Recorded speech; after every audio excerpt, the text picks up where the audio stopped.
জোজিলা নামটা শুনলে অনেকের মনে হয় হয়তো কোনো শান্ত সুন্দর জায়গা, কিন্তু এই গিরিপথটা আসলে ভারতের অন্যতম বিপজ্জনক রাস্তা। সমুদ্রপৃষ্ঠ থেকে প্রায় 11,500 ফুট উঁচুতে অবস্থিত এই পাস শ্রীনগর আর লেহকে সংযুক্ত করে এই একটাই রাস্তা। মানে এই রাস্তা বন্ধ হলে লাদাখ কার্যত বাকি দেশ থেকে বিচ্ছিন্ন হয়ে যায়। কাল 27 মার্চ দুপুরবেলা হঠাৎ একটা বিশাল তুষারধস নেমে আসে জোজিলা পাসের কাছে। বেশ কয়েকটা গাড়ি সেই বরফের নিচে চাপা পড়ে যায়। পুলিশ, সেনা, বিআরও, এসডিআরএফ সবাই মিলে তাৎক্ষণিক উদ্ধার অভিযান শুরু করে, কিন্তু 5 জনকে আর বাঁচানো যায়নি। আহতদের মধ্যে 4 জনকে ড্রাস হাসপাতালে পাঠানো হয়েছে, আর একজন গুরুতর আহতকে পাঠানো হয়েছে কার্গিল হাসপাতালে। লাদাখের লেফটেন্যান্ট গভর্নর বিনয় কুমার সাক্সেনা নিজে পরিস্থিতি পর্যবেক্ষণ করছিলেন। জম্মু কাশ্মীরের মুখ্যমন্ত্রী ওমর আবদুল্লাহ গভীর শোক প্রকাশ করেছেন। এখন প্রশ্ন হলো, এই জায়গায় এত তুষারধস কেন হয়? কারণ জোচিলা পাসে শীতকালে বরফপাত হয় প্রচুর। পাহাড়ের ঢাল এখানে অনেক খাড়া, বাতাসের গতিও বেশি। এই তিনটে জিনিস মিলে তৈরি হয় তুষারধসের আদর্শ পরিবেশ।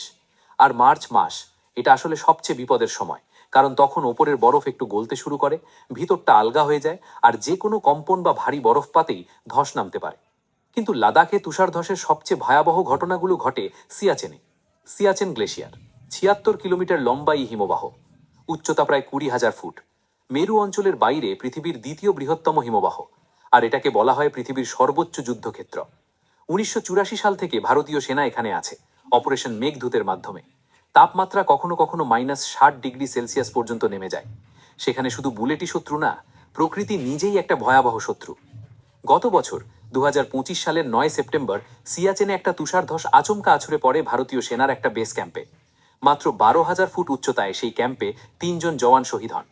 সেপয় মোহিত কুমার, অগ্নিবীর নীরাজ কুমার চৌধুরী, অগ্নিবীর দাভি রাকেশ দেবাভাই। 3টে পরিবার, 3টে স্বপ্ন, একটা মুহূর্তে শেষ। ফায়ার অ্যান্ড ফিউরি কোর, লাদাখে অবস্থিত ভারতীয় সেনা সদর দপ্তর তাদের সম্মান জানিয়ে লিখেছিল, এই বীরেরা দায়িত্ব পালন করতে গিয়ে সর্বোচ্চ ত্যাগ করেছেন। কিন্তু এই প্রথম না, সিয়াচেনে এর আগেও বহুবার এমন ঘটেছে। 2016 সাল ফেব্রুয়ারি মাস 19,000 ফুট উচ্চতায় একটা বিশাল তুষারধস একটা সেনা চৌকিকে সম্পূর্ণ ধ্বংস করে দেয়। 10 জন জওয়ান বরফের নিচে চাপা পড়েন। তাদের একজন ছিলেন ল্যান্স নায়ক হনুমান থাপ্পা কোপ্পার। 6 দিন পরে, 6টা দিন, বরফের গভীরে তাকে জীবিত পাওয়া গেল। সারা দেশ সেদিন বুক ভরে শ্বাস নিয়েছিল, কিন্তু সেই আনন্দ বেশি দিন টেকেনি। হাসপাতালে আনার পরে তিনি শেষমেশ বাঁচলেন না। সিয়াচেনে এত বছরে যত সৈনিক মারা গেছেন, তার মধ্যে যুদ্ধে মারা গেছেন অনেক কম। বেশিরভাগ মারা গেছেন প্রকৃতির সঙ্গে লড়াই করে। তুষার ধস, ফ্রস্ট বাইট, অক্সিজেনের অভাব, এই 3টে জিনিস সিয়াচেনের সবচেয়ে বড় হুমকি। কিন্তু অনেকেই জিজ্ঞেস করেন, তুষার ধস কিভাবে হয়? বরফ তো পাহাড়েই থাকে, হঠাৎ নামে কেন? আসলে ব্যাপারটা বেশ চমৎকার এবং একটু ভয়েরও। পাহাড়ে যখন বরফ জমে, সেটা একটা স্তরের ওপরে আর একটা স্তর হয়ে তৈরি হয়। এই প্রতিটা স্তরের মধ্যে একটা সংযোগ থাকে, যেটাকে বলা যায় বন্ধন। যখন নতুন বরফ বেশি দ্রুত পড়ে, বা তাপমাত্রা হঠাৎ বদলায়, বা বাতাস বেশি জোরে বয়, তখন ওপরের স্তর আর নিচের স্তরের সঙ্গে ঠিকমতো আটকে থাকতে পারে না। একটু ভাবুন, একটা কাঁচের থালার ওপর কেউ মাখন মাখিয়ে রাখলো। এবার থালাটা একটু কাত করুন, মাখন কোথায় যাবে? পুরোটা একসাথে নিচে। ঠিক এভাবেই বরফের ওপরের স্তর আলগা হয়ে নামতে শুরু করে। শুরুতে হয়তো একটুকু, কিন্তু নামতে নামতে সেটা আরো বরফ টেনে নেয়, গতি বাড়তে থাকে। কয়েক সেকেন্ডের মধ্যে সেই বরফের দলা ঘন্টায় 300 কিলোমিটারেরও বেশি গতিতে ছুটতে পারে। 3টি জিনিস তুষারধসের জন্য দায়ী। 1. ভারী তুষারপাত, হঠাৎ অনেক বরফ পড়লে পাহাড়ের ঢাল আর সেই ভার বহন করতে পারে না। 2. তাপমাত্রার পরিবর্তন, মার্চ এপ্রিলে যখন একটু গরম পড়তে শুরু করে, ওপরের বরফ নরম হয়, ভিতরের স্তর আলগা হয়ে যায়। আর 3. কম্পন বা শব্দ। হ্যাঁ, জোরে শব্দেও তুষারধস হতে পারে। পুরনো ধারণা ছিল যে চিৎকার করলেই ধস নামে, এটা পুরোপুরি সত্যি না, তবে বিস্ফোরণ বা ভূমিকম্পের কম্পনে ধস নামে। লাদাখে আরও একটা কারণ আছে, গ্লোবাল ওয়ার্মিং। জলবায়ু পরিবর্তনের কারণেই হিমালয়ের হিমবাহগুলো দ্রুত গলছে, বরফের স্তর অস্থিতিশীল হয়ে পড়ছে, আর তুষারধসের ঘটনা বাড়ছে। বিজ্ঞানীরা বলছেন, হিমালয়ের হিমবাহগুলো যে গতিতে গলছে সেটা বিপজ্জনক। এর ফল শুধু তুষারধস না, নদীতে বন্যা, পাহাড়ি এলাকায় ধস, সবকিছুই বাড়বে। এবার একটু ভাবুন, আপনি একজন ভারতীয় সেনা, পোস্টিং হয়েছে সিয়াচেনে, 18-20 হাজার ফুট উচ্চতায়, তাপমাত্রা -50 ডিগ্রি সেলসিয়াস, বাতাসে অক্সিজেন স্বাভাবিকের চেয়ে অনেক কম, রাস্তা বলতে কিছু নেই, খাবার আসে হেলিকপ্টারে, ফোনের নেটওয়ার্ক নেই বললেই চলে, আর যে কোনো মুহূর্তে আকাশ থেকে টন টন বরফ আপনার মাথায় নেমে আসতে পারে। এই পরিস্থিতিতে মাসের পর মাস থাকতে হয়। সিয়াচেনে একজন সৈনিকের পোশাক থেকে শুরু করে প্রতিটা সরঞ্জাম বিশেষভাবে তৈরি। বিশেষ ধরনের বুট, কারণ সাধারণ বুটে পা জমে যাবে। বিশেষ জ্যাকেট, একাধিক স্তরের, যাতে ঠান্ডা ঢুকতে না পারে। অক্সিজেন সিলিন্ডার সবসময় কাছে রাখতে হয়, তবুও মানুষ মারা যায়। কারণ প্রকৃতির বিরুদ্ধে সবচেয়ে আধুনিক সরঞ্জামও কখনো কখনো কম পড়ে যায়। 2025 সালের ডিসেম্বরে খবর বেরিয়েছিল যে ভারতীয় সেনা একটি উন্নত তুষারধস অনুসন্ধান যন্ত্র তৈরি করতে চাইছে। যন্ত্রটা রাডার ব্যবহার করে বরফের নিচে চাপা পড়া মানুষকে খুঁজে বের করতে পারবে। কুয়াশা, বরফ, অন্ধকার কিছুতেই আটকাবে না। 2022 সালে ভারতীয় সেনা সুইডেন থেকে 20টি উন্নত তুষার উদ্ধার যন্ত্র কিনেছিল। এখন ড্রোন, স্যাটেলাইট, আর্টিফিশিয়াল ইন্টেলিজেন্স সব ব্যবহার করে তুষারধসের পূর্বাভাস দেওয়ার চেষ্টা হচ্ছে। কিন্তু পাহাড় মাঝে মাঝে সব হিসেব ভুল করে দেয়। তবে লাদাখ এবং হিমালয় অঞ্চলে তুষারধসের একটা দীর্ঘ ইতিহাস আছে। কয়েকটা ঘটনা বিশেষভাবে মনে রাখার মতো।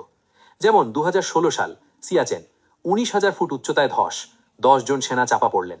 ল্যান্স নায়ক হনুমন থাপ্পা 6 দিন পর জীবিত উদ্ধার হলেন, কিন্তু শেষ রক্ষা হলো না। 2019 সাল, সিয়াচেন, আরেকটা ধস, 4 জন সেনা আর 2 জন বেসামরিক পোর্টার শহীদ হন। 2022 সাল, উত্তরাখণ্ড, একটা তুষারধসে 27 জন পর্বতারোহী প্রশিক্ষণার্থী প্রাণ হারান। 2025 সালে ফেব্রুয়ারি, মানা গ্রামের কাছে একটা বিআরও ক্যাম্পে ভয়াবহ ধস, 54 জন শ্রমিক বরফের নিচে চাপা পড়লেন 8টা কন্টেনার সহ। আইটিবিপি, সেনা, এনডিআরএফ, বায়ুসেনা সবাই মিলে 200-রও বেশি উদ্ধারকর্মী কাজ করলেন। শেষমেশ 8 জনকে বাঁচানো গেল না। 2026 সাল, মার্চ, গতকাল, 5 জন সাধারণ মানুষ। এই ঘটনাগুলো কি শুধুই দুর্ভাগ্য, নাকি এর পিছনে আমাদের কিছু দায় আছে? বিজ্ঞানীরা বলছেন গ্লোবাল ওয়ার্মিং এর কারণে হিমালয়ের হিমবাহগুলো যে গতিতে গলছে সেটা আগের কারোর সময়ের চেয়ে অনেক বেশি। পাহাড়ের বরফের ভারসাম্য নষ্ট হয়ে যাচ্ছে, ফলে তুষার ধস, হিমবাহের বন্যা, এইসব দুর্যোগ আগের চেয়ে বেশি হচ্ছে। 2021 সালে উত্তরাখণ্ডে একটা হিমবাহের বড় একটা অংশ ভেঙে নদীতে পড়ে ভয়াবহ বন্যা তৈরি করেছিল। প্রায় 200-রও বেশি মানুষ সেই দুর্যোগে মারা গিয়েছিলেন। লাদাখ এই পরিবর্তনের প্রথম শিকার, কারণ এই এলাকা সরাসরি হিমালয়ের হৃদয়ে। আর লাদাখের মানুষদের একটু ভাবুন, যারা পাহাড়ে চাষবাস করেন, যারা পর্যটনে জীবিকা চালান, তারা এই পরিবর্তনের কারণে সবচেয়ে বেশি ক্ষতিগ্রস্ত। রাস্তা বন্ধ হলে খাবার আসে না, ওষুধ আসে না।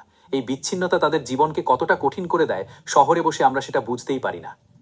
বন্ধুরা, আজকের ভিডিওতে অনেক কথা বললাম, কিন্তু আসল কথাটা হলো লাদাখ শুধু একটা পর্যটনের জায়গা না, এটা একটা জীবন্ত যুদ্ধক্ষেত্র। একদিকে মানুষের সঙ্গে, অন্যদিকে প্রকৃতির সঙ্গে। সেখানে আমাদের হাজার হাজার সেনা প্রতিদিন নিজেদের জীবন বাজি রাখছেন, শুধু বুলেটের থেকে নয়, বরফের দেওয়াল থেকেও। জোজিলায় যারা গতকাল প্রাণ হারিয়েছেন, সিয়াচেনে যারা শহীদ হয়েছেন, তাদের পরিবারের কথা ভাবলে বুকটা ভারী হয়ে যায়। আমরা শুধু একটাই কাজ করতে পারি, এই মানুষগুলোকে মনে রাখতে পারি, তাদের ত্যাগের কথা বলতে পারি। ভিডিওটা যদি ভালো লেগে থাকে লাইক দিন, শেয়ার করুন যাতে আরও মানুষ জানতে পারে। কমেন্টে জানান লাদাখ নিয়ে আর কোন বিষয়ে আপনি জানতে চান। সাবস্ক্রাইব করুন, বেল আইকনটা চাপুন, পরের ভিডিও মিস করবেন না। এই ছিল আজকের ভিডিও, দেখার জন্য অনেক ধন্যবাদ। ভালো থাকুন, সুস্থ থাকুন। জয় হিন্দ।